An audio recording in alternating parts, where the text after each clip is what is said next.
You are now tuned in to the Lineman Lounge, the world's thickest sports podcast, with your hosts, Mike and Evo.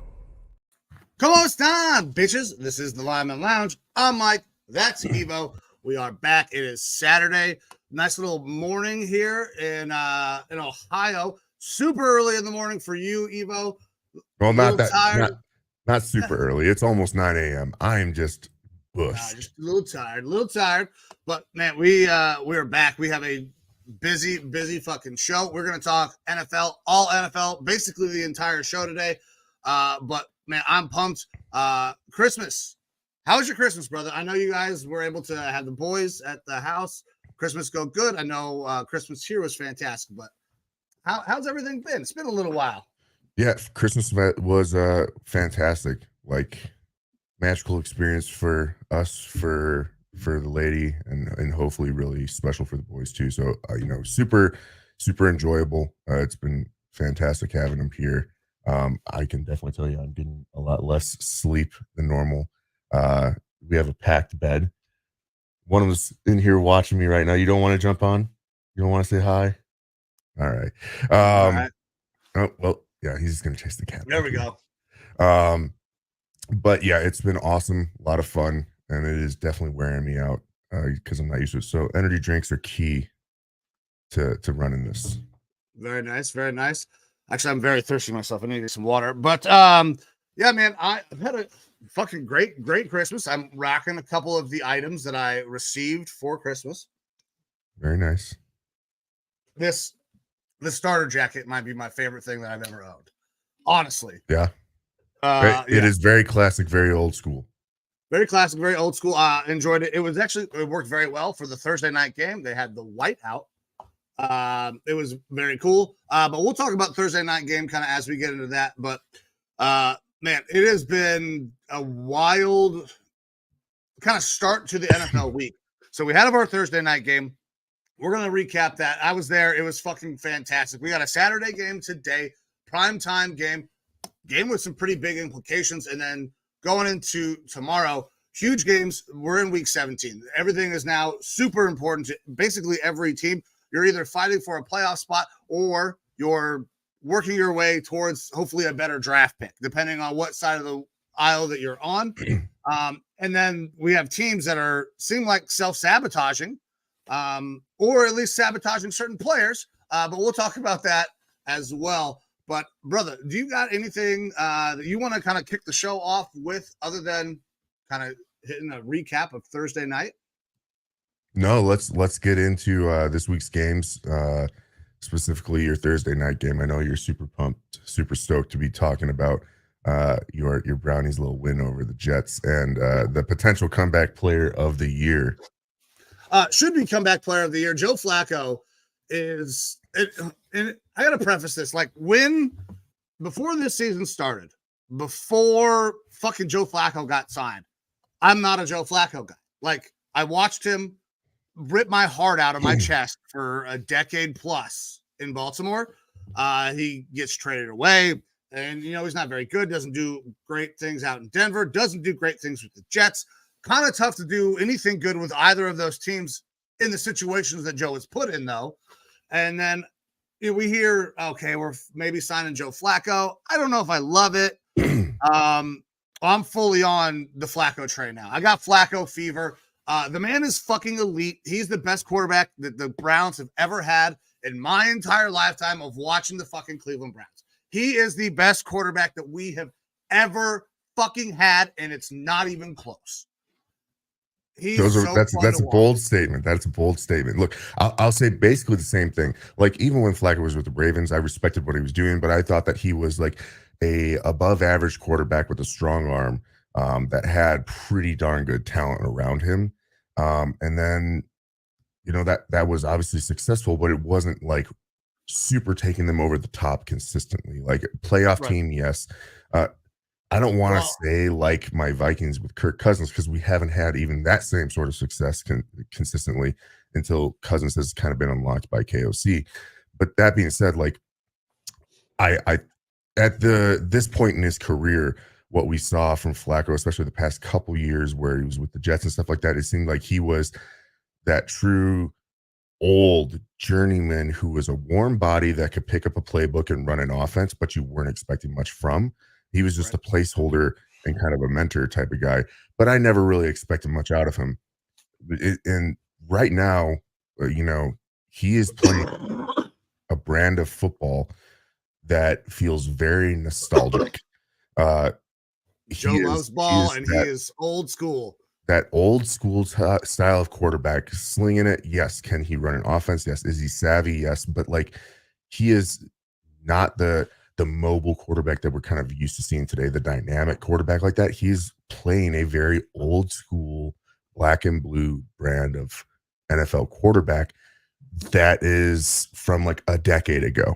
And it's really cool to see that come back out and be, like, it's a perfect fit for your Browns right now, because you guys are a lot more of an old school style offense, a lot more, run the football and things like that. So run the football, go off of play action, involve the tight ends, 1-2 tight ends at least on every play. David Njoku is having at least a Pro Bowl season, the way it seems. Well, that's the thing is Flacco has elevated Amari Cooper, and even though Cooper didn't play, but he's elevated Cooper to what you expected him to be when you brought him in. And he's 265 2 weeks ago for Amari. Yes, absolutely. Like he's bringing the best out of your receiving talent that you have there. It's kind of like if this style of offense, and we'll probably get into this a little bit later, but if this style of offense and this sort of quarterback play was happening in Atlanta, how much would you unlock a Bijan? How much would you unlock a Kyle Pitts? How much would you unlock a Drake London? Those sorts of things. It's like you've got some offensively talented players on your team, but the linchpin always comes back to the quarterback, and it just hasn't really been working out for you, and it hasn't really been working out for them. And then now you have a Flacco come in who is able to kind of connect all those dots. It happened with my Vikings in 2017. Case Keenum, and I'm not even going to say Case Keenum's like as good as Flacco, because Case Keenum had lightning in a bottle for 1 year, but like there's so much talent around him, and his brand of quarterback play, for whatever reason, unlocked those guys. And it's happening with your Browns this year. You guys went from a team that I kind of felt like you were going to get into the playoffs, but you weren't going to be like a contender long-term in the playoffs because you have so much offensive firepower out there. Now you've got that winning formula of super, super good defense and an offense that all of a sudden has this spark where its offensive playmakers can do stuff again. So all of a sudden you guys are a true threat there in the AFC, I think, in playoffs, which is really interesting. And it brings up, I think, something that we have to talk about. And I know you want to talk about, what's the quarterback situation going to be like going forward in Cleveland beyond this year? Yeah. So before I get into that, I'm going to say something that I didn't think that I could have possibly said, especially this year, given all the injuries. The Browns are a legitimate contender to go out and win a fucking Super Bowl. We can actually, and I truly fucking finally believe this for maybe the first time in my life, the Browns are legitimate Super Bowl contenders. We have beaten the best team in the NFC. We split the season series with the best team in the AFC and the Ravens. Like, we can go in and we can beat anybody. Like, I have no fear of really anybody in the first round of the playoffs on the AFC side, with maybe the exception of the Bills. I don't want to play the Bills because the Bills are starting to finally catch their stride because Josh Allen is going back to the old hero ball style. But I'm still not scared of that because they're still turnover prone and their defense still is not what it used to be. Now, I'm not saying that I'm afraid of the Bills, but that's the one team that's like, maybe I don't want to play them. But I think if we draw the Jags or the Chiefs in the first round, I have no doubt that we're moving on to the next round. The Chiefs are an utter fucking catastrophe right now, and the Jags are the same way because Trevor Lawrence has not been playing good football at all. Now, granted, he's been banged up. He's not going to play this week. He's going to miss his first game of his career due to injury, but like they're not good right now. We can smack any one of those teams. We have beaten every team on the AFC side. I don't want to run into Miami necessarily. I don't want to contend with their speed right away. But if we catch Miami in the second round, I still feel fine with that. Like if there's some way that you can have a shot, play Miami in Cleveland with, but we won't do that if we're the wild card team, which is impossible. Like now, it is not impossible that we're out of the 1 seed. We are still in the 1 seed, really pulling for fucking Miami this weekend to beat the Ravens. And then I need some other help along next week, but we're still not out of the cold weather seed. would be a huge benefit, a huge advantage. boon to you, because Flacco's used to playing in that sort of weather. Your team is used to that. That black and blue brand of football. Yep. That is what you guys are built for. You are built for December and January style football right now. And Miami, I mean, yes, their offense is crazy, explosive, and everything, but they're a fair weather team, it seems like. So yeah, they are. They are. Now, going on to your next question, like, who is the quarterback next year? I don't know. And honestly, right now, I don't care, because I'm so locked in with the fact that we have a chance to actually go out and win the Super Bowl. I don't want to get into that, because there's a lot of things that are going to change with this team. There will be guys that do not come back to this team. So I don't know what's going to happen. Would I love to have Joe Flacco back in any kind of capacity? 100%. But Joe Flacco on the Pat McAfee show yesterday said he plans on playing again next year. Can we have Joe Flacco and can we have Deshaun Watson? No, that's not going to work. Like, and we can't get out of the Deshaun contract. So Deshaun's going to be here. I don't see any team that's going to make a trade for Deshaun Watson unless we're eating a massive chunk of that contract. But honestly, do we need to do that? I don't know if we do. Deshaun, and I went back, I've had some exchanges with people online. Now, Deshaun's not playing necessarily good football, or wasn't playing great football, but he was, he's 8-4 as a starter here in Cleveland, 4-1 this year as a starter.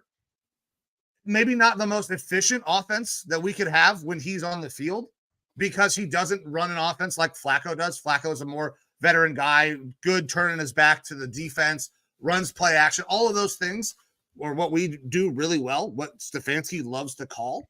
Deshaun's not necessarily that type of quarterback, right?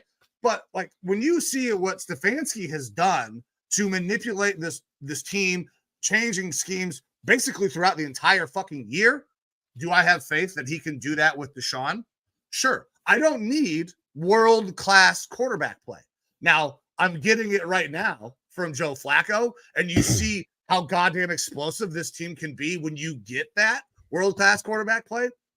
But we don't have to have that to win. We won with DTR. We won with PJ Walker. We won with Deshaun Watson. We don't have to worry about who the quarterback is next year, because our coach has shown that he can make it work with no matter who the fuck lines up back there. So I'm not going to worry about who the quarterback is next year. I'm going to enjoy the ride right now with Flacco until the wheels fall off. And hopefully I will be fucking crying tears of joy at the end of the season. Well, I'm hoping for the best for you, because I'm not feeling too great about the rest of the year for my team, but I'm also not surprised by that with the way things have generally been going, especially injury-wise, as the season has continued to progress along. Somehow we're staying scrappy and staying playoff relevant potentially, but like not a deep playoff team in my opinion. But the only other question, I guess, really is with Flacco. I mean, we've seen so many backup quarterbacks play this year, so many second and third stringers play this year, and so many guys who have really exceeded expectations. You had Dobbs for a couple of weeks exceed expectations. You've had Browning exceed expectations for a couple of weeks. You've had Tommy O'Connell, Cutlets. Like, you've had a lot of these guys come in and be like, oh, we're saved. Our team is saved because this guy is playing a good brand of football, and then they fall off. Yep, it happens for a few weeks. Yeah, you get 2 to 4 good weeks out of a guy, and then they fall off. We're about at that time frame for Joe. Is there a possibility in your mind that happens with Flacco? I mean, of course there's a possibility, but I think it's a much smaller possibility than you would see with one of these young guys. Joe Flacco's a veteran. He's been around. He knows exactly what he's doing. He's been to the playoffs. He has run the table in the playoffs. Super Bowl MVP. Like, I don't think that is necessarily too much of a worry in my mind that, okay, he is going to falter after a little while. The tape has been out on Joe Flacco for forever. Everybody knows what Joe Flacco does. People don't necessarily know what Tommy Cutlets was going to do, or Aiden O'Connell, or these younger guys who there's not as much tape on. So I don't worry about the a massive cliff drop off coming for Flacco. Is it possible that he will come back down to earth? Yeah, absolutely. Especially considering how well he's doing right now. It's never been done really what Joe Flacco is doing. Like the amount of yards and touchdowns that he is putting up to start his time with the team, third overall, right? But all those other guys got to start the fucking year, week 1, have all the training camp with those teams, and then they come out and they put up massive numbers. Joe Flacco came from the goddamn couch and is letting it sling all over the yard, and it's working. I don't know. There's something magical going on right now. I don't know what it is. I don't honestly care what it is. I just don't want the magic to go away just yet. Like, we could ride this for the entire playoffs. If we win one fucking Super Bowl this year, I don't give a fuck who the quarterback is for the next decade. So I'm enjoying this one now. It's a motto that I take from another one of my Vikings podcast radio shows. Is one before I die, and that's where I'm at. One before I die, and I'm sure you're the same way. 100%. So I mean, look, Flacco, he's thrown more touchdowns than a lot of teams in the league so far, and we are at week 17, which is insane. He actually has more touchdowns this season than one particular quarterback has in his entire fucking career as a starter. Suck at Steelers and Kenny Pickett. You suck ass. Yeah, which makes it's interesting to think, where would the Steelers be if Flacco was their quarterback playing like he is now? Oh my God, they would be contending for the division title, probably the 1 seed. Potentially, like, yeah. Their defense is good. How long? Can't play fucking quarterback. How long is it going to take before you get yourself a Flacco jersey? So that we'll talk a little bit more about Thursday night. I thought about getting a Flacco jersey on Thursday night. They were actually a giveaway. Dude Wipes was doing a giveaway. People could bring in their old quarterback, any old NFL branded quarterback jersey, and you could trade it in for any one of 4 white jerseys to go along with the whiteout. They had Flacco, Watson, Chubb, and Garrett. I saw a lot of people walking away with Flacco jerseys. Now, granted, there's a very good possibility that Flacco jersey is only going to be good for this year. Mm-hmm. But this is a precious moment in history. It is a precious moment in time. Also, the jersey giveaway, while a very cool concept, was always destined to not be a great thing. There were people out there at 1:00 in the afternoon, and the line, like, they didn't start exchanging jerseys until 5:15. So we got there at like 4:30 after going downtown and getting a beer, all that. Got down to the stadium and saw the line was, 1,000 fucking people long. And then Amber went up and asked the actual people who were running it, producer Amber, shout out for this, as we had some inside information. They only had 150 jerseys. And people were lined up at 1:00. Yeah.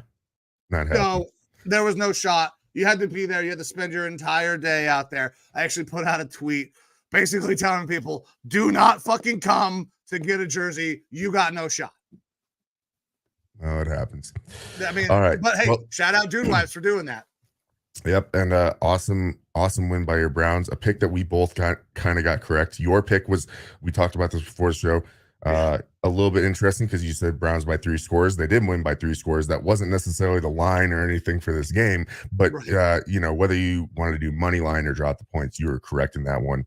I picked the Browns on the money line because I was running around doing family stuff and I just needed a quick pick, and this one seemed pretty locked from the get-go.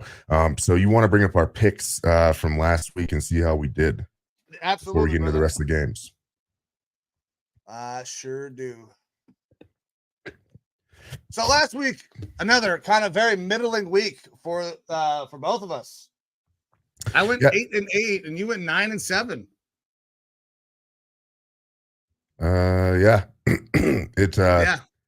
It was a rough one. I mean, I thought I was going to pull out a 10-6 week, which is a lot closer to my normal 2-1, but then the 49ers went and dropped one, which was pretty unexpected. Look, we're getting to it's the NFL season is like this. The beginning of the year, you don't know what's going to happen because teams are different. You don't know what type of product you're going to get on the field. A lot of starters haven't played in the preseason and whatnot. So, you're not sure exactly how it's going to play out. And then by the end of the year, it's the same sort of thing. Which teams are kind of phoning it in, which ones are going to fight for their life. You've got injuries and wear and tear and stuff like that. So the teams that you have learned throughout the year are again in flux, changing a little bit. Some of those teams that are going to be deeper on playoff teams might start to rest guys a little bit more and play less of an aggressive brand of football, things like that. So I know you felt good about your picks last week. I felt good about the picks last week. I did, man. I really did. And then there was a lot of things that just did not happen. The Bengals, so the Steelers, Mason Rudolph, I expected to not win a game for sure. But Mason Rudolph now looks like the most competent quarterback that is on the fucking Steelers roster. It's wild. They have a lot of things that they got to figure out. I kind of hope that they do make the playoffs just so we can watch them get the shit kicked out of them again in the playoffs, because they have no shot of competing once they get into the dance. So that was weird. The Broncos losing to the Patriots, I mean, it's created a extremely interesting storyline that we'll go over here in a little while at this point in the season. But again, you didn't expect a team that was putting up on average, I believe this year, sub 14 points per game to go out there and compete with the Broncos, who have been a little bit on fire lately. Very good recently. But their defense has been playing better. You would expect that's a good matchup for the Broncos, and they're able to. The Patriots are able to go out there and get a late game winning. I believe it was a field goal to win that game for them, which has set in motion a whole bunch of stuff for next year and going forward. So a bunch of these games are not what we expected, but still interesting. Yeah. It was tough. The Broncos going down, 49ers going down. Didn't see that. Now, I did get a little bit ballsy on your Vikings. I thought you guys were there, and then, late. I believe it was late, right? I mean, it was, I think we lost 30-24, so it was still a roughly close game. Yeah. There were, again, several calls that were very weird. Like one play in particular where we had a roughing the passer penalty called against us late in the game that ended up leading to that last score for the Lions. That actually has gotten a little bit more national spotlight, questioning of should coaches be allowed to throw the red flag to challenge those sorts of calls, because it was a very, very clearly not a roughing the passer. Our defensive lineman, DJ Wanham, was pushed into the quarterback, and there wasn't head to head or head to shoulder or anything contact like that, and they still called a roughing the passer, which led to points and that's kind of like the guy being blocked into the punt returner on a fair catch. That's not a fucking penalty. Yes, it shouldn't have been a penalty on you guys. And so that's tough to watch. Also, the amount of turnovers that we are seeing again, for us to be that close into the game, I think it just brings up more questions about those lines than anything. But like I said, I'm kind of at the point in this year where it's I'm okay with I hate to use this analogy, but you've got your family dog and they've been great to you, but it's time. When it's time, and you kind of got to say goodbye to the year. And it's tough, but you're okay with it because that it'll be better in the future. It's time for my Vikings. I had great aspirations for this year, and I'm still super happy with the direction that this team is going, because tons of potential, but things just did not work out because of injuries and unheard of amounts of turnovers this year and stuff like that, things that are not normal, and we will return more to the mean, to the average going forward. And so I'm okay with moving on from this. That game, for us to be in it where we were, still says a lot about that team. Ball in your offense's hands with a chance to go down and win the game. Approaching the red zone, if not for Nick Mullins throwing an absolute fucking duck, chance to win that game. Yeah. But either way, an 88-97 record last week, not our best, but we are going to have a little bit more instability as it gets down to the wire here in the year. So really our bread and butter has to be the beginning and the middle of the year in order to get our records, which are still pretty damn good records for the year. Yeah, I'm very pleased with where we're at. So I'll read the numbers here for everybody. I'm at 140, 96 and 2. You are 157, 80 and 3. You're almost hitting at 66%. I am still just up over the 60% mark myself. Those are really good betting numbers. Like very, very good betting numbers. And if you were paying attention, if you follow us on Twitter or if you follow us on Facebook, I put out a same game parlay for Thursday night for the Browns. Guess what? It hit. I won, $430. So let's keep this going. I'll keep posting all my same game parlays. We'll keep giving you guys the picks. But I'm still very happy with where we are as a whole on the season, even though it wasn't our best week. Yep. All right. Are you ready to get into our slate of games this weekend, starting with one today? Yeah, absolutely, man. And interesting that this game is today. It's scheduled to win the way it is. Saturday night. I know there's going to be some bowl games on as well, but we might actually have a pretty good game on our hands tonight. Yeah, Saturday looks like it's going to be a good game, and I believe that this one is replacing the Monday night game because there are bowl games that are going to be happening, and some college football playoff games on Monday. But tonight we have the Lions and the Cowboys being played out in Texas. The line is Dallas minus 6 points and an over under of 52.5. This actually went up a little bit. It was 52 flat. But both teams, Lions now are locked in as the NFC North champs.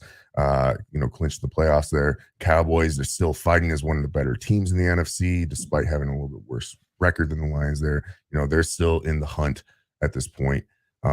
Wouldn't that be interesting to see a Browns-Lions Super Bowl? Two of the most maligned teams. It would be amazing, but that would suck though as well, because I'm kind of pulling for the Lions. If my Browns go out, I'm pulling for the Lions. Like that's the only way it's going to go. Fuck everybody else from the AFC.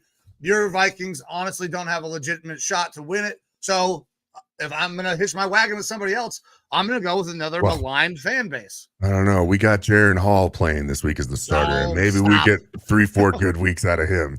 Yeah. Look, the Lions though, for me, I feel like great story and everything. Offense is really good. But they're not there yet because of their defensive woes. The defense is still bad. They gave up the 24 points to my Vikings last week, despite having all those turnovers and going up against kind of our 3rd/4th string quarterback, however you want to look at it. Meanwhile, the Cowboys, they're leading the league in pressure percentage, and Goff has the 3rd most turnovers when he's under pressure. Cowboys also are known for being very solid at home. I believe that they've won all of their home games this year. They're 7-0. Lions are 6-2 on the road, which is still pretty darn good. But Cowboys have been very solid at home. The thing that with the Cowboys is when they're playing teams above 500, that is when they trip and struggle a little bit more. That being said, I just don't like Cowboys offense is really good. Lions offense is really good. But when you look at the defenses, the Cowboys defense is better than that Lions defense. That Lions defense, I don't know how they're going to be able to hold up to that sort of a passing attack from the Cowboys. And that makes me feel like the Dallas minus the 6 points is definitely doable here. But I do feel like this is going to be like a 7 to 10 point lead that the Cowboys are going to end the game with. But for me, the safe bet here is Dallas on the money line. If you're feeling frisky because the Lions are an above 500 team, you could maybe give the Lions plus the points there. But I feel like Dallas's track record at home this year is kind of proving that they're a tough team to play there in Arlington. So it'll be Cowboys money line for me. Yeah, Cowboys money line for you. So I'm actually kind of on the opposite train. Now I agree that the defense for the Lions has been pretty suspect at a lot of points throughout the season. But one thing that I've kind of started to notice, and I think it's a pretty decent trend, is that this Lions team plays much better later in the year under Dan Campbell. Like that team finds a way to turn it on. They start playing games like it matters because they actually do matter. Last year, we saw that team get hot. They keep the Packers out of the playoffs by winning that last game, right? This year, they're a pretty good team. They go out there. They're getting pretty good here at the end of the season, but that defense is still kind of suspect. If this game were being played outdoors, I'm Cowboys all day. But indoors, in a dome, I expect it to be a high-scoring game. I think that the Cowboys will win, but the Lions offense is fucking electric when they are inside of a dome, and they play better late in the year. So I'm Lions plus the points here, just because I think they can keep it close. And we're talking about 52 points. We're 30-24. That's right at 6. We're talking somewhere in that range. I feel good like the Lions could score that many points. Now, we talked about like the Cowboys defense, their pressure rate very, very high. And I don't want to say pressure rate too many times because if there are any Pittsburgh Steelers fans watching, they don't like that term. Apparently, you have to have tangible stats, not just pressures and things like that. Myles Garrett's better than TJ Watt, by the way. But I feel like the Lions can keep this thing close, can compete indoors, and at least make this a fun game on a Saturday night. So I'm going Lions plus 6 points. All right. And as kind of a side bet and actually a bet that I'm going to add to I've got a 6-leg parlay that I'm going to be putting out for this week. The over under is 52.5. The Lions are 10-5 with overs this year. That's the highest over rate. We're tied for the highest over rate in the NFL this year. On average, the Lions are scoring 27.5 points per game, and the Cowboys are scoring 30.1 points per game, putting that at just over 57 points total. With both these offenses being as good as they are, I expect that over to hit. So I'm actually going to be adding that over to my parlay. So that's something I feel pretty good about. Like we should have maybe not the most complete football game tonight, but an offensively high scoring game tonight, which will make it a lot of fun to watch, especially for people who aren't necessarily fans of the Lions or the Cowboys in particular. Yeah, actually, I have a same game parlay for this. I will post it online as well, but I'll go ahead and give it to you now. I got Jared Goff over 257.5. They're going to have to throw the ball if they're going to be effective and score enough points to keep up with Dallas, because Detroit's defense is not going to stop them enough. Tony Pollard is going to salt this thing away. He's going to get over 56.5 rushing yards. However, I will never bet on him to get another goddamn touchdown. Sam Laporta over 50.5 yards. Goff's got to throw it to somebody. CeeDee Lamb having a monster fucking year, kind of quietly on how many yards he has. I believe he's third in the league in yards right now. I got him over 98.5. Jared Goff, 2 passing touchdowns. David Montgomery, a rushing touchdown. I got this thing being All righty. Ready to move on to Sunday's games? Oh, yeah, let's do Sunday's games. All right. So first up, we have the Patriots and the Bills being played out in New York. The line is Buffalo minus 14 and an over-under of 40.5. This is expected to be a blowout by the Bills, according to those line numbers.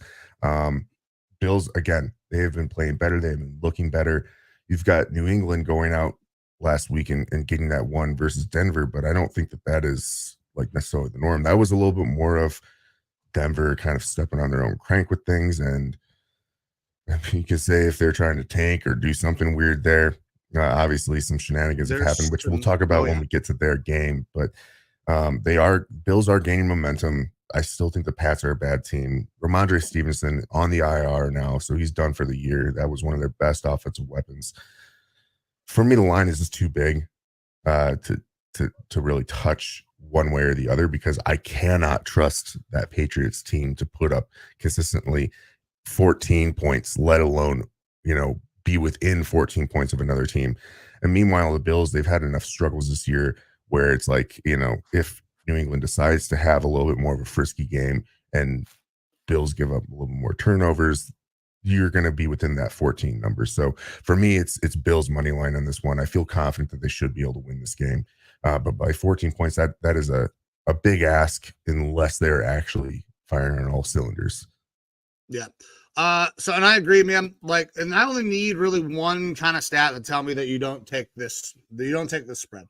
The Bills are very clearly the better team here. They will beat the Patriots, but the Bills are 0-7 against the spread in their last 7 games as double-digit favorites. Yeah. They don't cover double digits. It's Bills money line. Easy. This one's a fucking cakewalk. Yep. This is like a lock of the week. And Belichick, he's actually never lost 12 games in a season as a head coach. So this would be a historic mark for him as well, which is going to be a little bit interesting to see, again, what happens with that Patriots team. I feel like in my gut, they're probably moving on from him. But it's tough to do that with, who most considered to be the greatest coach of all time. Yeah, I would consider him to be the greatest coach of all time. I don't know how you can't at this point. Next up, we have the Falcons and the Bears being played in Chicago. The line is Chicago -3, over under of 37.5. And again, this is a team that I brought up with the Falcons earlier. If their offense was run differently, utilizing those playmakers, where would they be? It's tough to say because I like Arthur Smith as a coach, but I don't necessarily like him as a head coach. I don't like him as an offensive coordinator with the brand of football he's playing. It is just misutilization of really talented players in Bijan, Pitts, and Drake London to an extent. I don't think Drake London's a world beater by any means, but I think that he's a good, solid possession style receiver. He should be getting 3 or 4 deep balls every fucking game. With his ability to leap, you got to stretch the field and let him go try to win one like a Mike Williams would do. You got to give him a couple of those shots every game. Otherwise, you're not using him the right way. And I don't understand why you're going to use such a high draft pick on a Bijan who is so dynamic as a receiver and a runner, and you're going to give him like less than 15 total touches in a game or targets. And you have him out there just being a lead blocker. I don't know if you knew this, but apparently running backs are the new guards. Like you could just fucking send one out there to run block a guy who was drafted in fucking first round. Like it doesn't make any sense. I'm not a Falcons fan by any stretch of the imagination, but I have got to feel for the Falcons fans who are watching what by most estimations is a lot of fucking offensive talent not being used, not being utilized the right way. Now you can blame Arthur Smith, which I think that it's fair to give him some of that, but also the quarterback situation. They've got to figure it out this offseason. Arthur Smith does not make it another year if they don't. Yeah. Look, if I was Arthur Blank, I would be getting rid of Arthur Smith this year. He's like, we've talked about this in previous weeks. He's come out and given Arthur Smith his support, but he's also said, barring something happening towards the end of the year, like you are seeing it kind of consistently week in and week out. Arthur Smith is not utilizing your best offensive playmaker in Bijan. You drafted Bijan super high to be a focal point in your offense. Why is he not? And that just seems like such a misutilization. Like they need a big offensive scheme change. Arthur Smith needs to have his hands off of that. And can he really sell that to ownership? I don't know. Like to me, this is the time to move on. Get yourself a more dynamic offensive guy in there in the future. I'm not saying fire Arthur Smith today or anything like that. I'm saying like this year is the time to move on. And get something that's going to work better with the offensive pieces that you have there. Like your team is 7-8 right now. They could lose out the next 2 games and be 7-10. That's going to give you a decent spot in the draft to go out and try to get a quarterback if you want to fix those quarterback struggles. To me, it is tough to be a Falcons fan and support that offense. On the flip side, the Bears with Justin Fields being back, like they have seen a little bit better play. Mm-hmm. They have been a little bit more frisky of a team. Still nothing special by any means. No. But Justin Fields is doing the things that he needs to do for that offense to move the ball. He's using his legs well. He's throwing the ball, decently. He's still not a guy that you're expecting. He's Lamar Jackson light. Like we talked about it last year, he still kind of appears like a Lamar Jackson light. You can win with that for sure, but he's not there. There's no world beaters over there on that Bears team either. Yeah, and I still don't like him as much as a passer, and that's kind of the issue for me. Is that running teams are fun for that brutal style of play, but you can't be that all the time with your quarterback. You need to have the quarterback go out there and be able to pass the ball a little bit. That being said, Chicago playing at home, uh, they're favored by 3 points right now. I had this at 2.5 yesterday, and I liked that 2.5 to even drop the points there. 3, I don't know, because again, like, unless the Falcons decide, hey, we're going to actually play our offensive, playmakers this game, which is always a possibility. Like, we've seen Bijan have good games this year, and then we've seen him be relegated to the bench for no reason. I was going to drop the points on this one. I'm not going to do it anymore. I'm going to just say Bears on the money line on this one. I feel a little more confident with the direction that the Bears are going. It's more of just like that misusing of the playmakers on that Falcons offense to me. Vegas has a good idea about the Falcons being able to cover this one because it could just be that lower scoring, 15-17 type game or something.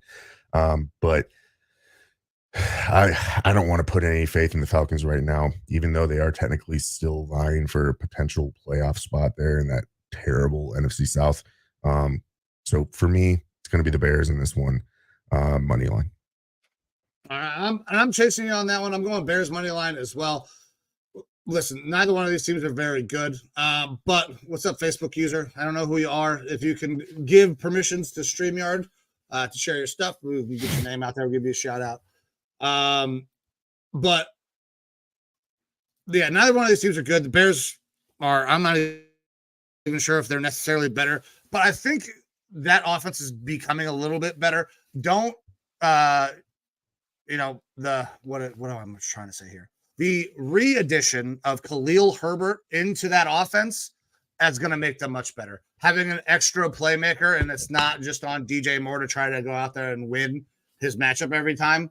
Like, that is going to make this team much better. They'll be able to move the ball a little bit more efficiently. So, yeah, Bears money line.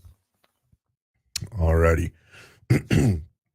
Next up, we have the Raiders and the Colts being played in Indianapolis. The line for this one, again, last night when I looked at it, Indianapolis -3. Now it's Indianapolis -3.5, over under a 42.5.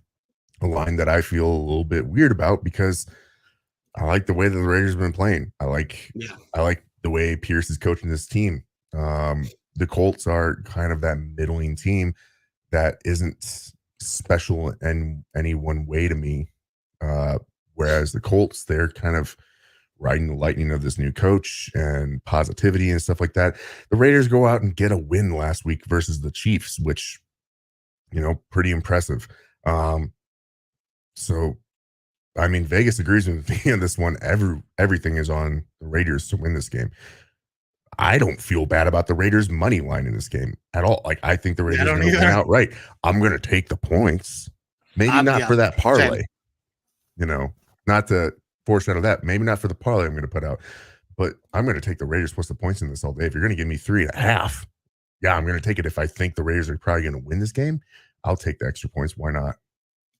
I was taking the Raiders even before I knew they got the extra hook, but I'm definitely taking them now. Antonio Pierce is fucking fantastic. If they do not hire him as the full-time head coach going forward, I would be astonished, but also maybe not, because sometimes the Raiders don't make the best decisions about who they should hire as their coaches. There's only like a couple scenarios where you wouldn't bring him back as your head coach, and that would be if you have one of those vaunted names that steps in, like a Harbaugh or something like that. Like, that's going to trump Pierce probably.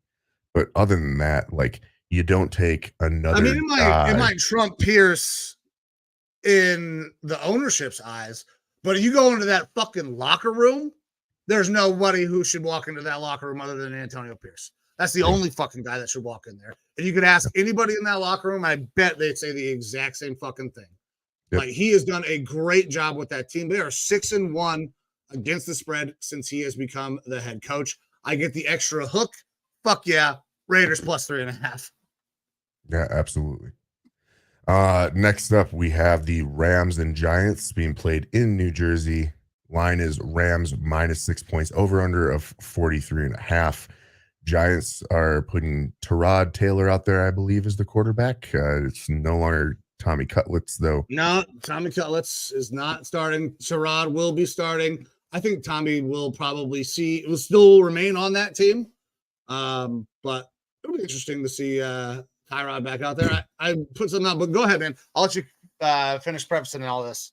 Yeah, look, it was fun while we had the Tommy DeVito era, the Paisano passion of passing.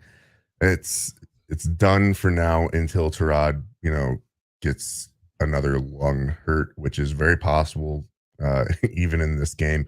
I actually like the Rams in this game a lot. I think the Rams are, again, a surprising team, especially from what we thought they would be at the start of this year, talking about not winning games at all. We fucking missed on the Rams this year. Yeah, well, you didn't expect Puka Nacua to come out and be potentially the offensive rookie of the year. You didn't expect them to have a no-namer like Kyron Williams come out and be one of, maybe a top 10 back in the league this year, at least top 15, and a resurgence in Stafford's career. And again, a defense of no-name Jags, doing pretty decent. I'm actually taking the Rams minus the points in this one. This is probably my ballsiest play of the week for me.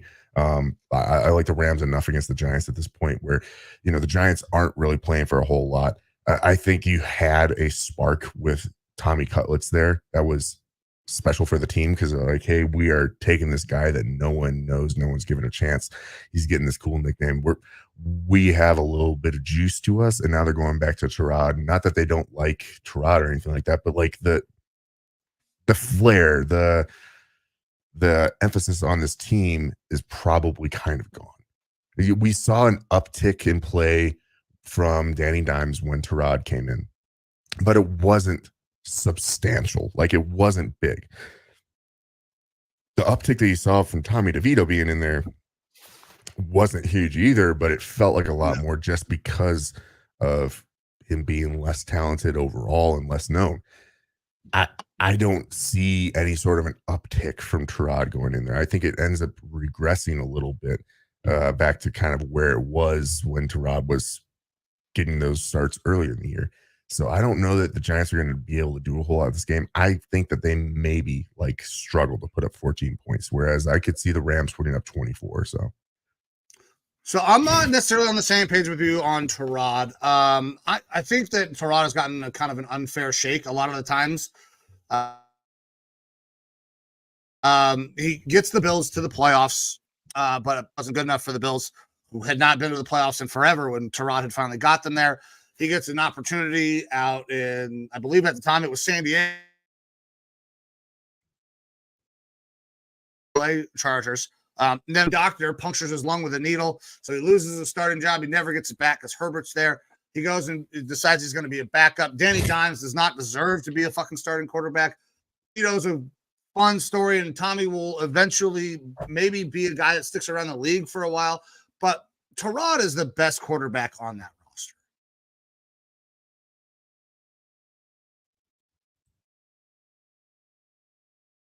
He's only 34 years old. It seems like he's for fucking forever, but he's only 34.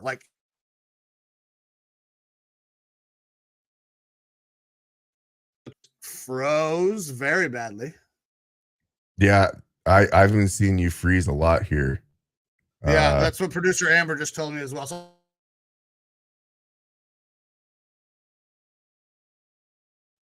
are you still there, Mike? is he a everyday starter?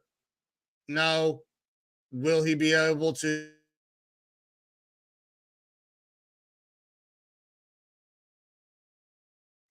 Maybe. Rams money line. I'll be right back. All right, Rams money line.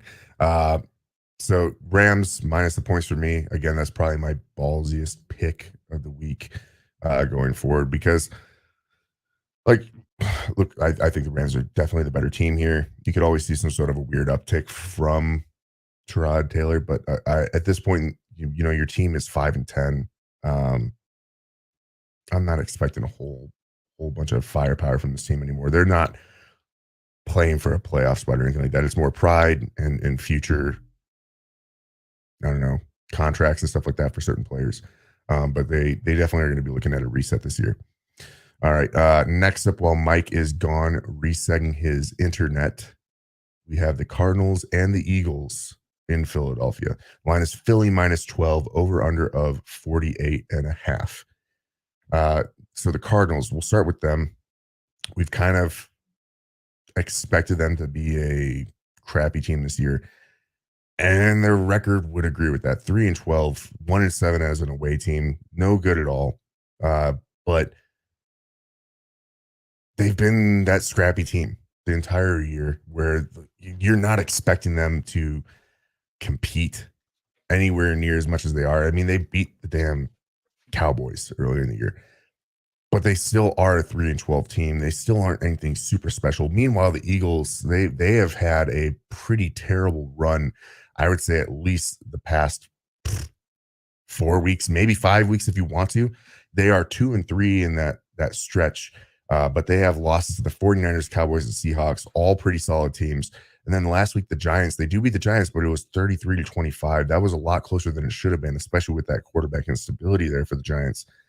And the first week out of that 5-game stretch, they played the Bills, who, again, Bills are playing better, but that was a 37-34 win. They just barely eked that one out.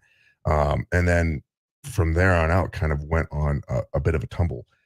I don't expect the Eagles to lose this game, but the Eagles are not what they were what we expected them to do when they started the season. And it's kind of what we've been saying all year long, is like, maybe the loss of their offensive coordinator and defensive coordinator. I don't know if the defensive coordinator matters as much, because it's a personnel issue on the defensive side of the ball, specifically in the secondary. They are not healthy there. They do not have good enough players there in the secondary to be as good on defense as they should be. Offensively, I'm not really liking what they are putting out product-wise in the field. They're doing a better job than some of these other teams that we've talked about who don't have good offensive play callers. But that's because they do have supreme talent out there. They have very good offensive players out there on offense who are getting the job done, but it's not as effective as it should be, not as explosive as it should be. They're not putting up as many points as they should be in general. The tush push can only get you so far, and that's 4 yards. Like, you got to have a little bit more explosive plays than that. So the Eagles are going to win this game. I've got no doubt in my heart about that. Are they going to win it by 12 points or more? They should, but that's just not the Eagles that we've seen lately. And then you're going up against, again, a scrappy Cardinals team that likes to keep these games closer than it should. I'm not going to blame anyone for adding the Cardinals plus the points to their parlay here as kind of that wild card and get you a little bit better odds. I'm definitely not going to do it in my parlay. I'm not going to do it for the show here. I'm taking the Eagles money line in this one because I have no concerns about them winning the game. But the Eagles, until they decide to figure it out right now, they are kind of like the Chiefs. Like, both of these Super Bowl teams from last year are questionable as to are they really going to be long-term competitors for the rest of the season, because they've both been stumbling. All right. So am I back? Am I good? Am I breaking up at all right now? I only saw one freeze while you were drinking your agua there, but other than that, I think we're good right now. All right. So this game is going to be a lot closer than this fucking 12 points. I love the Cardinals plus the points. Kyler Murray actually pretty fucking good as a road dog. 15-6-1. The Eagles have been not very good at all recently. Like, so 12 points seems like a to me. Like, it's a lot. Like, maybe 9-10 points, 9.5. Like, you might get me to bite on a 9.5, but you're gonna give me 12 fucking points. I love the Cardinals plus the points here, man. Like, I think the Eagles for sure are going to win this game, but the Eagles haven't really put anybody away for fucking over a month now. Like, I don't see it happening here. It's not going to randomly start now. They haven't done anything to improve that team. Yeah, give me the Cardinals plus fucking 12. Yeah, I mean, the Eagles, their last 8 December games, they've dropped against the spread. They're not doing well against the spread in December this season and last season. So maybe they're just not a December team when it comes to spread lines. But yeah, I don't feel the least bit unconfident, excuse me, that the Eagles are going to win this game. They absolutely should win this game. But the Cardinals could keep it within that number. So I don't blame anyone for taking the Cardinals plus the points there, especially not you. Next up, we have the Saints and the Buccaneers being played out in Tampa. The line is Tampa -2.5, over under of 42.5. Another game that has implications for that NFC South, that tight race for who can be the shittiest division leader in football. It's a tough one. It is a tough one here because I don't like either of these teams. I don't like either of these teams for long in the playoffs. But to me, this ends up coming down to hungry dog gets the bone. You have the Saints fighting for their future. They are 7-8. The Bucs are 8-7. You also have the Bucs playing at home. This is not a good thing when it comes to Baker Mayfield. Baker Mayfield is that road warrior right now. He has been better on the road. Yeah, and went bald out and fucking Green Bay. Lambeau in December is a tough place to play, and he put up 3 bills and 3 tuds, didn't he? Yeah, like that's insane. Yeah, which is fantastic, and I think that's kind of why Tampa Bay here is like, not only you're going to get the point and a half as a favorite at home, but then you put up that performance last week. But look, again, I do not like this Saints team. I do not like the Saints team at all. I don't really like the Bucs team. I think the Bucs are better than the Saints. But I'm not taking them here. I'm actually going to take the Saints plus the points in this one because it's the hungry dog gets the bone. They're the ones fighting to try to stay relevant in that South. I don't know how they're going to do it because, again, I do not like the Saints team. I like the Bucs team better, but I have to stick with that narrative in my heart. The Saints will try to keep it close. They might eke out a win here. So Saints plus the points. You got this down to 1.5 now, or is it 2.5? 2.5. 2.5. Okay. Yeah, that's. I feel like the Bucs are getting 1 to 1.5 just from being the home team, and then that extra little oomph from their win last week. But yeah, I don't like this game. I will not be adding this to my parlay bet that I'm going to put out today. But that's going to be my pick for this one. Yeah. So, man, we're opposite this week. So I think that Baker is starting to kind of really hit his stride. He needed to continue to build confidence. And he resurrected a lot of fucking demons last week by going into Lambeau late in the year and balling out. I remember the last time Baker went into Lambeau around Christmas time. He threw 4 fucking picks and it ended the Browns season. That's what happened. He goes back up there and he basically gets the Bucs in position to win their division now. I think that they can actually go out and, I believe, lock up the division this week with a win, if I'm not mistaken. Let me double check what the standings are. Yeah, so I think with a win this week, especially against the Saints, unless we're expecting the Falcons to, if they win, they pretty much lock it up. I think they're going to get it done, man. I'm not going to drop the points, but the Bucs have been pretty fucking good, randomly. They're good against the spread. Now, they're not good against teams with a winning record, but the Saints don't have a fucking winning record right now.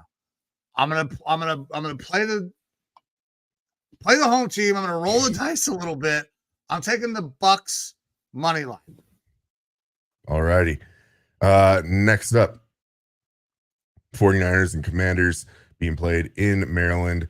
The line is San Francisco -13.5, over under of 49.5. The Commanders came out and said that they're going to be starting Jacoby Brissett. He has since gone on the injury report, questionable with a hamstring tightness. I still think he's probably going to play. Sam Howell is still good to go. There's that safety net backup, and we know that Sam Howell obviously can put up quite a few points, quite a number of yards at the very least. But Brissett came in last week and he looked damn good as well. I feel like it's weird to say he's a little bit more like that Joe Flacco, like that a little bit more old school brand of football, even though he doesn't necessarily play in that kind of time frame. He's just a different dynamic. He's a solid average NFL quarterback who's kind of relegated to backup duties a lot of times just because he's not like a huge spark for a team. Either way, I like him. cool that he gets to play this game. I don't know that it's going to make a difference. It's 49ers money line for me, 13.5 points after the 49ers dropped one last week. That's rough. They are a 13.5 point better team than the Commanders because the Commanders have no defense. But the Commanders offense can put up points. And that's why it could be a little bit closer game if it ends up getting to be a shootout. I don't know if Joe Rockstar is watching at all and wants to give any updates on the defense. I know like Eric Armstead and whatnot is going to be out for the 49ers. But right now, the 49ers, they are, absolutely going to be a playoff team. They absolutely should be able to make a deep run in the playoffs. They're at the point where they can start not necessarily resting guys, but giving guys a little bit less snaps and things like that, which will make them it'll make the spreads a little bit closer to me at the end of the year here. They still want to go out and win games. They want to be the number 1 seed in the NFC, so they're still going to be pushing for that. But for me, it's just going to be 49ers money line. Too big of a spread for me to be going and dropping those points at this point. It's the same thing for me, man. And this is pretty simple on the analysis. The Commanders are not that good. They have now turned their back on Sam Howell, who they thought might have been the guy of the future, to go to Jacoby Brissett, who I like. I love Jacoby. Good dude. Can play winning football at times, but he's also not this quarterback of the future. So this team is in a really tough spot. 49ers money line. It's too many points to give up. Alrighty. Next up, we have the Panthers and Jaguars. When we played in Jacksonville, the line is Jacksonville -4, over under 36.5. CJ Beathard starting for the Jaguars. Like you said earlier, Trevor Lawrence is out for this game, which is a rough spot for the Jags because, they are fighting for that AFC South right now, but the Panthers, just not a good team. I feel like Jacksonville -4 to Jacksonville -6 would have been the line had Lawrence been playing. Because, again, the Jags, like you kind of brought up earlier, they're good. They're a good team, but they've not been playing good. Specifically, Lawrence has not been playing very good. This is a struggle for me because the Panthers are so bad. Mm-hmm. But no Trevor Lawrence on that Jags team is going to look very, very different. I think they could probably still win because they are a more talented roster from top to bottom. But it's so hard to drop any points anytime there's a backup quarterback playing. I don't care how bad the other team is. Like, I'm going, for me, this is pretty simple, Jags money line, because I'm off the Panthers entirely. Like, I don't like anything about that squad. I don't like the fact that they changed their coach. I don't like the quarterback they drafted. None of it. I don't like their weapons, any of it. But a backup quarterback's a backup quarterback for a fucking reason.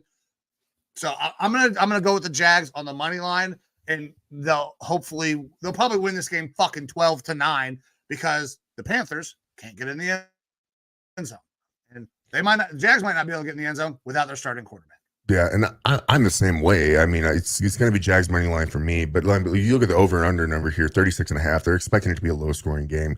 As you start to encroach on the Jags -4 there, it doesn't make sense to me, that number, because it's going to be as low of a scoring game as it is expected to be. Beathard might go out there and have himself a decent little game, but 21 points is kind of the ceiling for me for those Jags this week with him at the quarterback. Maybe 24 if they're really balling out. But the Panthers probably can't keep pace with that at this point. It's just with as low scoring as we're expecting it to really be, 4 points is too much for me to drop, even though Jacksonville is the better team. So Jags money line for me. Yep. All right. Next up, we have a pretty interesting game. I know one that you are interested in, as you alluded to earlier. Dolphins and Ravens being played in Baltimore. The line is Baltimore -3.5, over under of 46.5. Two of the top teams here in the AFC going up against each other with heavy playoff implications and seeding implications. Both teams are going to make the playoffs, but it's going to affect teams like your Browns and whether or not you could get that. Hello? I think your mic cut out. All right. Yeah. So a lot of implications here with this game. My Browns definitely need a Ravens loss. And yeah, go ahead, Evo. That was weird. StreamYard muted my mic. All right, so Muted. maybe it's not our internet. Maybe it's StreamYard doing some funky shit today. Yeah, odd. But yeah, I don't know where I was at. Ravens top team in the AFC right now as far as the standings go, going up against the Dolphins, who are just kind of that offensive juggernaut at points, but they are going up to Maryland. It's going to be a little bit colder. Can they be that team that plays in the cold weather? And I'm not so sure about that. That being said, I'm going Dolphins plus the points in this one. I'm hoping that they are able to eke out a win here versus the Ravens. I like to see that parity. I like to see real tight contested there at the top. Plus, it's going to give your Browns a little bit of a shot. Jalen Waddle not going to be playing in this game. Already been ruled out. Hurt. It's just going to be feed Tariq Day. Tariq Hill is going to be getting the ball left and right. That's what you expect. The Ravens defense, though, they have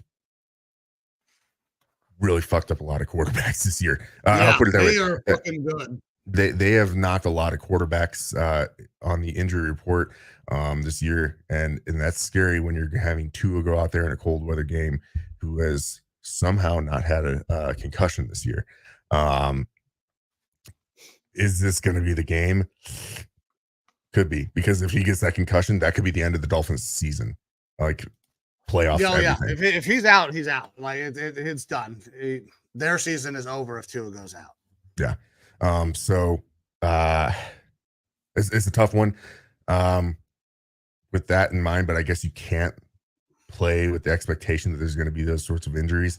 You have to go with what's been happening this year. Right now, Vegas is definitely on the Ravens to win this one, but the money line, both bets and money, are favoring the Dolphins in this one, those 3.5 points. Like, we're hoping for this to be a really good game as football fans, and Vegas is hoping that it'll be close enough for the Dolphins to be able to eke out a win against the spread here. I'm going to be going Dolphins plus the points 3.5 in this one, because I think that they have a chance to keep it within that 3 points, but they also have a chance to win this one. I mean, this is definitely a playoff game that we are getting to see here late in December. Yeah, this game is vital to a lot of teams. The Ravens can basically lock up the 1 seed with a win today. Or I'm sorry, win on Sunday. And, I'm hoping that they don't do that. I'm going Dolphins plus 3.5 points. I really hope they win, but for the betting purpose, I think Dolphins plus 3.5 will work. That going into Baltimore is no small feat, though. Like, that is tough. We had a game early in the season where we were like, what the fuck is Vegas talking about? Why are the Lions, dogs by 6 fucking points?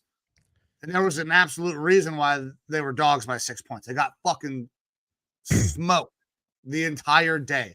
Is it possible that happens again? Maybe. But I think that Mike McDaniels really has done an excellent job with that offense and getting his guys motivated. That defense still needs a little bit of work, but I think that they have some speed, can do some different things that the Ravens haven't really run into. There's no team in the NFL that has as much speed as the Dolphins. So I think they're going to be able to score. I think they'll be able to score enough to keep it close.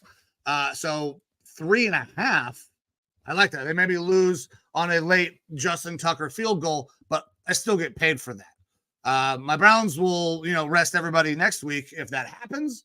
But for the betting purposes, I think the Dolphins can keep this thing close. So I'm going to go Dolphins plus a 3.5. All righty. Sounds good.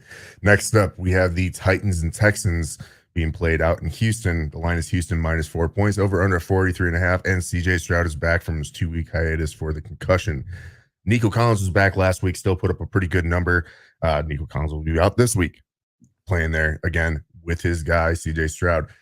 This to me spells a great opportunity for the Texans, especially with the Jags being down Trevor Lawrence. The Texans can kind of make this little late season push to get themselves in the playoffs here versus the Titans team, Will Levis, who, has some magic. He's in line to start.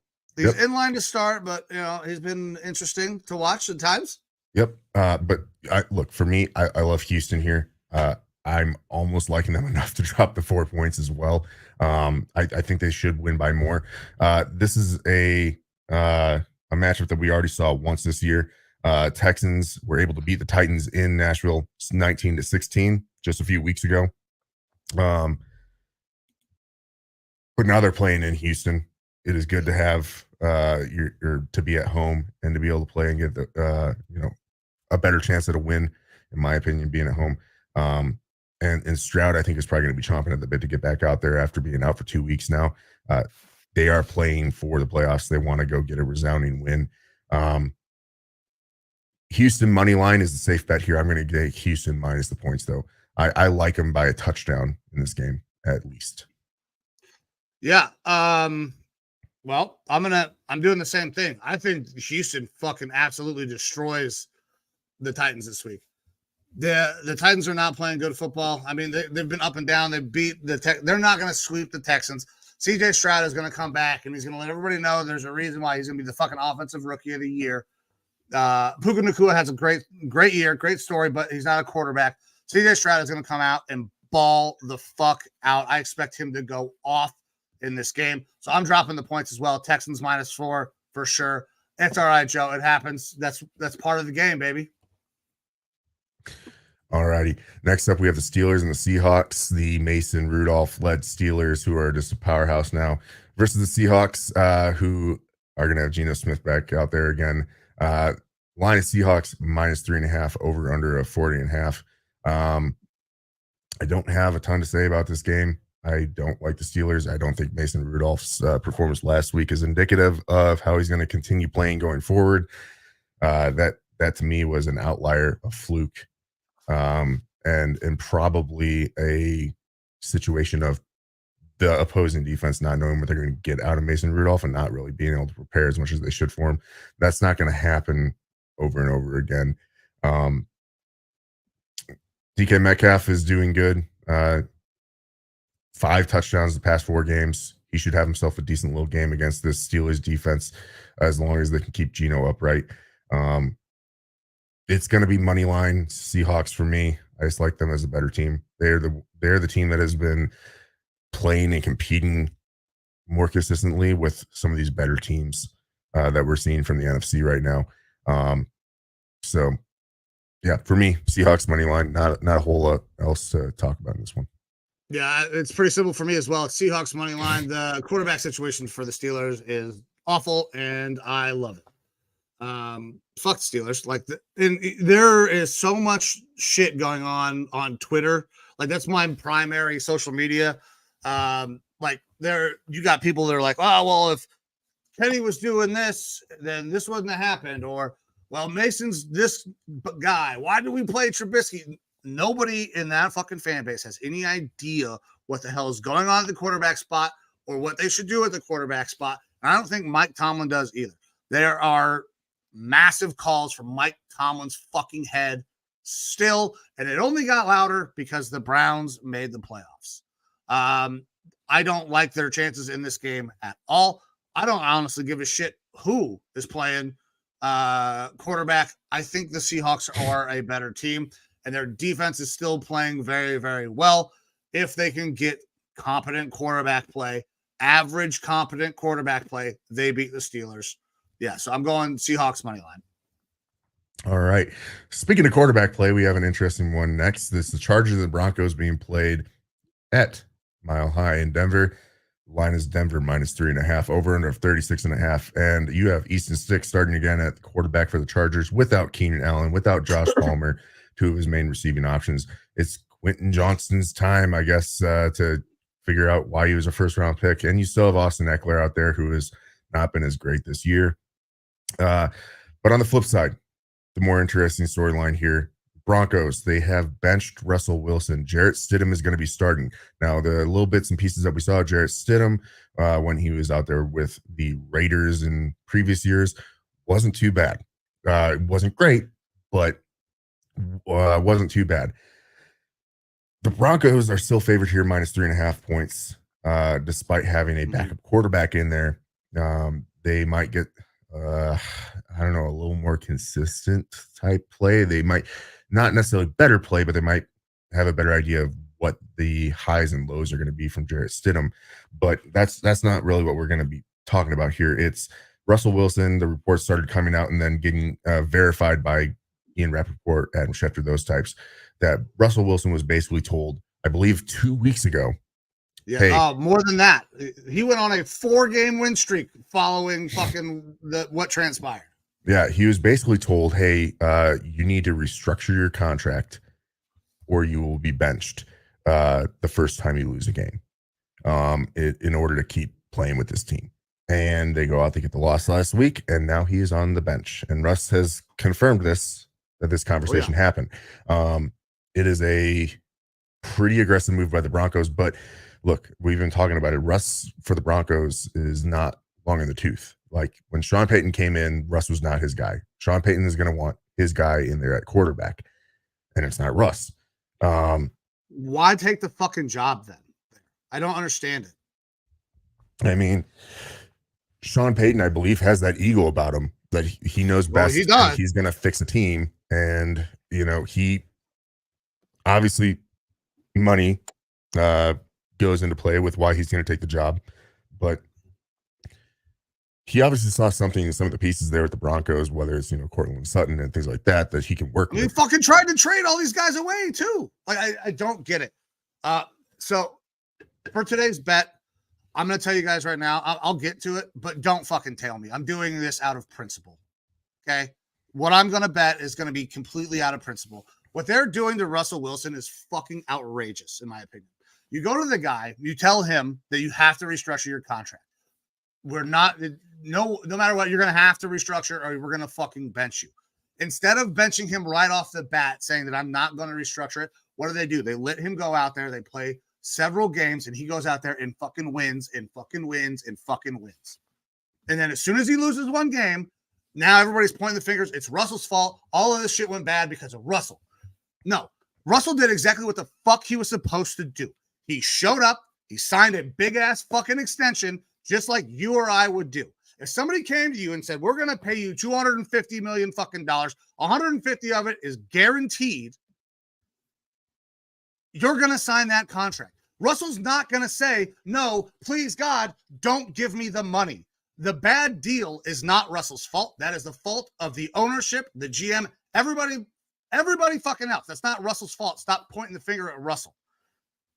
Then he goes out in his winning games. Russell's not playing bad football. He's not elite anymore, even though he's getting paid elite money. But that doesn't mean Russell Wilson is a bad fucking quarterback. He's not playing that fucking bad. He's winning games. So what happens? He loses the game. They say that they are going to bench him. And eventually they're going to cut him. That is a foregone conclusion. They are going to cut him. So I see people saying, it's a smart business decision. Russell's not their guy. You got to cut him. Get rid of your losses now. Anybody who is saying that and agreeing with what the Broncos and Sean Payton are doing in this situation had better not bitch one fucking time ever about your favorite player going to the fucking Jets or wherever, whoever pays him the most goddamn money. People are talking about this as a business decision for the Broncos, that it's a good business decision. Then it's a good business decision for every athlete to take as much money as humanly possible, no matter where the fuck it comes from. Period. We should be lauding Russell Wilson for his excellent business savvy for signing that fucking deal if we're going to say the same goddamn thing on the reverse side of it. This is asinine. They are doing Russell wrong. I don't want to hear anybody say, oh, they should get a hometown discount. None of that. This is a fucking business. If they're going to treat it that way, then the players should as well. Good on Russell. Chargers, money line. Fuck Sean Payton. All right. I'm taking the Broncos money line on this one. Not that I disagree with you or anything like that, and it's not a principal thing for me. I just think the Broncos are a better team right now. I think offensively they're going to be able to do better. The Broncos should win this game. I'm doing it out of principle. I understand completely. Now, this is what I'll say is that I don't have a problem with Russ having been there taking the money. I don't think that he should restructure. I think that this is his opportunity. Like, hey, get out of from under Sean Payton. Like, he showed that he has a little bit juice left in the tank. Russ did this year because he hasn't necessarily been the problem. Like, yes, he's had up and down games, with last week being one of those down games. But like, he's shown that he is better than he was last year. Last year was just a very bad team, and he looked like he had no arm anymore. But you can see that Russ can go out there and competently run an offense, but he needs, some of those pieces around him. And I think that for a team next year who's looking for at least a bridge quarterback, Russ isn't going to be a terrible option for him. That being said, I don't know that the Broncos straight up cut him. The amount of money that they'll end up losing in that and is pretty insane. I think that they probably can. In dead cap. Yeah, I think that they can probably work something out with a team where they are going to take on some of that cap hit, and the receiving team takes on some of it, and still get some compensation. It's not going to be up anything. A conditional fourth that maybe turns into a third if Russell starts in fucking a third round pick. Yeah, a third round pick feels right about correct for me. So whether that's a conditional that moves up to a third or however they want to structure it, I think that they are going to be able to move on from Russ so that way they can get the quarterback that they want. And I'm not saying like this is right or wrong. This is just my prediction of how things will go or should go for them. Move him for a mid-round pick, take off some of the debt that they're going to be having from that contract to him. Another team is able to get at least a bridge quarterback who has a lot of starting experience in the NFL and a lot of good starting experience, who can run an offense, manage an offense. And that team won't have to give up a ton financially or cap wise in order to get him. It's the best for both teams in order to do that. Whereas if the Broncos straight up cut Russ, the amount of money that they're going to be taking on and getting nothing in return, that's not super viable for him. Russ has a no trade clause. He's got a full no trade clause. He cannot be. I think they're gonna have to cut him. Well, unless Russ handpicks the team and says, "Sure, I'll go there." And honestly, if I'm Russ, fuck the Broncos. I'm not doing it for you. Well, you're gonna eat that. You're gonna eat that fucking contract for the way that all of this ended and the way it all came out in the media. I would play nice. You should have played nice earlier. I could see that Russ. Look, I think Russ is going to just be happy to get out from under Sean Payton one way or the other. Now, if he wants to play hardball, yeah, he absolutely could do that and be like, hey, you guys aren't getting any picks for me. You're going to pay me my full amount of money, and then I'm going to go somewhere else, and they're going to pay me a bit too. And you're going to get no picks in return. Like, let's say, I don't know who's good. God, I can't even think of a good team. The Panthers decide, Falcons, hey, we want the Falcons could use him. Sure. Okay. So Falcons want Russ Wilson, right? And Russ says, yeah, I'll play for you guys, but actually I'm not going to waive my no trade clause for you. I'm going to not go to any other team. I'm not going to accept any other trade. I'm going to make them drop me, and then I'm going to come sign with you type thing. He could potentially do that. That might scare off the Falcons a little bit. The Broncos would still be on the hook for all of the guaranteed money. They could just do a smaller salary, and then fucking Broncos are still paying him. That was, listen, I'm a petty man. Russell probably is not. He seems like a grown-up. I, however, tend to be a child at times. He probably won't do that. He has handled this very well, even though I feel like he shouldn't. This is the time where Russell should let it loose and be an asshole a little bit. He probably won't, though.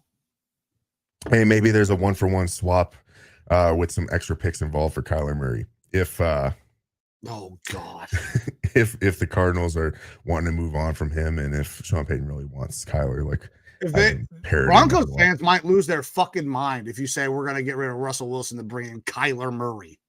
Yeah, they might. Especially when you consider the amount of money we're talking about exchanging in both fucking directions. Yeah. It's lining up to be a pretty cool offseason. Like, so many coaching changes are going to happen. There are a lot of veteran quarterbacks and things like that and veteran players who are probably going to be shuffled around. And then you just look at the draft with the amount of wide receiver and quarterback talent that's out there. It's going to be a great draft for offensive players. But either way, Broncos money line for me. I do think that they're just like the amount of injuries and stuff that the Chargers have taken on. It's time for Brandon Staley to go bye-bye. Easton Stick is a better quarterback than Jarrett Stidham. Yeah. That's all. Easton Stick is a better quarterback than Jarrett Stidham. I don't know. That's a tougher one for me. I'd at least put him even bar. We haven't seen as much from Jarrett Stidham just because Easton Stick has had a run this year, but we saw Stidham play a couple games last year, I believe. Yeah, I mean, And he wasn't terrible. He had played a couple games last year. Was not terrible. Was not great, and was coming in for a Derek Carr. Could not unseat a Derek Carr. They would not re-sign him back in fucking Vegas. Yeah, well, I'm Vegas not a was guy. pretty messed up. I mean, they have their sights set on Garoppolo. So that's very true. That's very true. All right, next up, we have the Bengals and the Chiefs being played out in Kansas City. The line is Kansas City -6.5, over under of 43.5. The Chiefs, who lost last week to those Raiders, and the Bengals, who have started to stumble a little bit. The shine is wearing off a little bit on Jake Browning, but I don't think that it's necessarily like a lost cause or anything out there with Browning. But the Chiefs, they're in it right now. Like they're hurting. I don't know. Travis Kelce's coming out and being like, I'm fucking up. We're fucking up. We're all fucking up. People aren't taking accountability for it. Like Chiefs are a decent team, but again, they just have like no offensive energy passing the ball. It's making Mahomes not look good. Like people are starting to come out, and these are way early tropes and stuff like that, saying like, oh, it's tough to crown a guy the GOAT, this early because look at how he's falling off right now. And I don't think he's falling off. I think he just has no playmakers around him as far as catching the ball. Travis Kelce has taken a step back for sure. That has happened. Yeah, absolutely. But outside of that, like he has nobody else to fucking throw. Rashee Rice, number 2, I think. But right now he's a low end to a 3 who's having to act as a 1. They don't have anything on offense that is exciting right now, and their offensive line is fucking terrible. Yeah, it's rough there. That's for me. This was a relatively easy pick. I'm taking the Bengals plus the points in this one because now the Chiefs are a gettable team. They are a gettable team. Should they win this game? Probably. That Lou Anarumo defense is not good. But yeah, Bengals plus the points for me. 6.5, right? Correct. Yeah. Bengals plus the points as well. The Chiefs are not very good. Listen, we always knew that the Bengals, like once, Burrow went down, they were going to have a drop off, and they got some inspiring play from Browning for a while. It was always going to take a step back at some point. That had to happen. It takes a step back. It's fine. They'll be okay. They'll be good enough to keep this thing close because the Chiefs are not putting anybody away, and they're losing games that they shouldn't. Yeah. All right, and that takes us to our last game here. My Vikings are taking on our rivals, the Packers, in Minneapolis. The line is currently Minnesota -1. Jaren Hall is your starter. TJ Hawkinson out for the year, ACL, MCL. DJ Wanham out for the year. We lost a bunch of key players last week. Nick Mullins showed that he will throw the ball around, but give us a lot of turnovers and make some really stupid decisions. That's the reason why he is backup and not starting in the league. Packers are not good either, but look, we're at the point right now where it's like I'm surprised that the Vikings are favored because when you're starting a rookie quarterback who has had one starting drive, basically 2, before getting knocked out with a concussion, it's a tough spot for Jaren Hall. I'm excited to see what he can do and see how we can manipulate the offense without one of our biggest playmakers there in Hawkinson, but we do have Justin Jefferson back. Addison went out last week. I'm not sure what his status is going to be for this game. I believe he's slated to play, but defensively, the Vikings shouldn't see a huge drop off with Wanham not playing. Just a heavier rotation of Patrick Jones and stuff like that from the edge rush spot. Offensively, that safety net of Hawkinson not being there, that really sucks. But Josh Oliver has shown that he can catch the ball and be a good blocker. And then you got Johnny Munt, who is he's milquetoast. He's vanilla pudding. Like he'll catch the ball and not get much after the catch for you. But that's fine. Like I'm going to take my Vikings money line in this one because I got to. We're playing the Packers and fuck the Packers. And I don't think they're a good team. But and also I don't remember the story completely. Jair Alexander has been suspended by the team, I believe, for the Packers. He has for a coin toss incident. So do you not know what happened with this? I had read something about it, and then I was kind of like, whatever. Jair Alexander is suspended. Yeah, he had like Yeah, so took the defensive he went side out to the instead of coin deferred. toss. Yeah, he went out for the coin toss as a non-captain. And then when they won the coin toss, said that they were going to defend to start the game, which means that they already had their choice. The other team was going to get the ball to start the game, and then they also got the ball to start the second half. It's very rare that somebody makes this fucking mistake. I'm not sure if Jair was joking around or what the fuck happened, but he got suspended for a game for conduct detrimental to the team. Yeah, that's surprising ridiculous. to me. Like, he's your best cornerback. Like, you be like, what the fuck were you doing, dude? And then move on from it. You don't suspend him, but that's the Packers. They're a bunch of fucking idiots. So maybe that's Jair's them. Maybe he's like, fuck this place. I'm out of Green Bay. I don't know. Like, maybe that's the Packers' way of being like, oh, we're going to kind of try to hedge our bets a little bit. This is a good excuse for us to lose a game and take this player out. I don't know, man. Like, the Vikings at home, I'm going to take them to win the game. We've not had a good record at home. And I don't feel great about the win either. Personally, not a game I would bet if anyone was betting this. I'm surprised, surprised that I would figure that the Packers would actually be favored in this one, but they're not. Vikings have to be getting to 1 point to be the favorite because they're at home, and that's about it. Both teams have their own struggles and stuff like that. The difference is the Packers are just a bad team. The Vikings are super injured. So take it for what you will. It is Vikings money line for me. Hopefully we can work around those injuries, and hopefully Jaren Hall is able to provide that little bit of a spark. That'd be cool. Yeah. I'm also going to do the Vikings money line.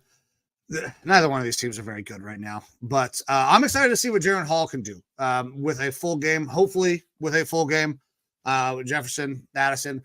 Won't have his full complement of weapons because Hawkinson is out, but I think this is a guy that might be able to stick around for you guys for a little while, at least be a backup, maybe somebody you can groom and get a little tutelage, because we talked about it before. There's a chance that Kirk is coming back to the Vikings.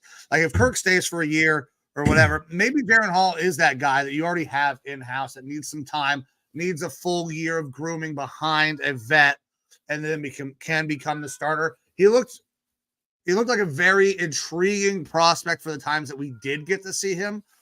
So I'm excited to watch that. I'm going to go Vikings money line as well. I'm not a Packers person. And I'm not Jordan Love fan either. I think that if you guys can dial up some really fun pressure packages against Jordan Love, you will force some mistakes, force a couple of picks. Yeah, I'm hoping for a couple of interceptions in this game. This game is almost more exciting to me defensively than it is offensively, because I want to see what type of stuff Ryan Flores can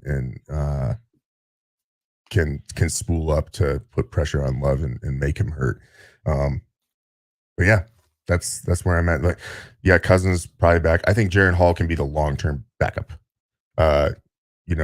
He'll be our third stringer. Kirk will be first string, and then hopefully a rookie as the backup, learning in the next couple of years. But I don't expect Jaren Hall to ever develop into a starter by any means. I think that could maybe have the potential to be one of those more high upside backups in the league. But that's even that's asking a lot, probably. Hey, you could be a fucking Pro Bowler being a high upside backup. Yeah, Ravens. All right, man. Well, that is our slate of games for the week. That is it, man. Great show. Appreciate you. And sorry I got a little heated in there, but man, it was like when I heard like benching Russell, fine, okay, whatever. But when I heard the way it all went down, like, you will adjust your contract or we will bench you. Like, what? That's not the way this business is supposed to be run. That's not how that shit's supposed to be done. It's just wild that was made all public and that Russ confirmed. That's like, I'm sure this might happen other places, but the fact that it got out and then Russell in front of a giant room of fucking media personnel, like, corroborated the story is even more wild. Does he even dress? If I'm Russell, I'm not sure I would. Because here's the thing. If Jared Stidham goes down, you know who's going right back in? You. Like, well, I think that's the thing. How's that going to play? How's that going to work out? I think they said that one of the reasons why they were benching him, other than that, is to protect their financial assets from injury. So like, it wouldn't make any sense for them to even dress him for this game. Like, he's got to be a healthy scratch.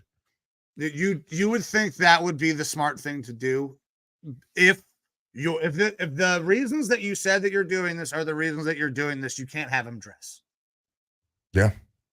Like, that's the only thing that makes any sense. But I'm not going to yell about Russell Wilson anymore. But everybody out there, this is the Lineman Lounge. Thank you very much. Go ahead. I've got one more thing. I've got my parlay that I've got set up here. Oh, yes. It is a 6-legger.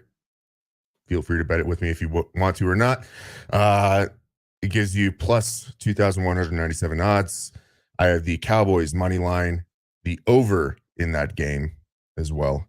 The Raiders money line, Texans money line, 49ers money line, and Miami plus the points. A $5 bet will win you about $115. So the scariest part of that is Miami. If you want to take them off, feel free. It drops you down to like 1,800 or something like that for odds. Still pretty good little clip. If you only want to throw a little bit of change at it. That's my 6-game parlay for this week. Hopefully it doesn't go as bad as last week, which I lost in the first game. Well, that happens because it happened to me too. So, but with that, brother, you got anything else for the people before we get out of here? No, sir. I got to go set up for a birthday party. All right. Well, tell the boys that everybody out here says happy birthday. But we are going to get the fuck out of here. I'm Mike. That's Evo. This is a Lineman Lounge. We can be found anywhere any podcast platform you can listen to us. You can go to the YouTube, watch us, hit the bell, like, subscribe it, share it with your friends. If you want to interact with the show, go to Facebook, Twitter at Lineman Lounge, TikTok, Instagram, all of that. We are everywhere. But with that, guys, we are going to get the fuck out of here. See you.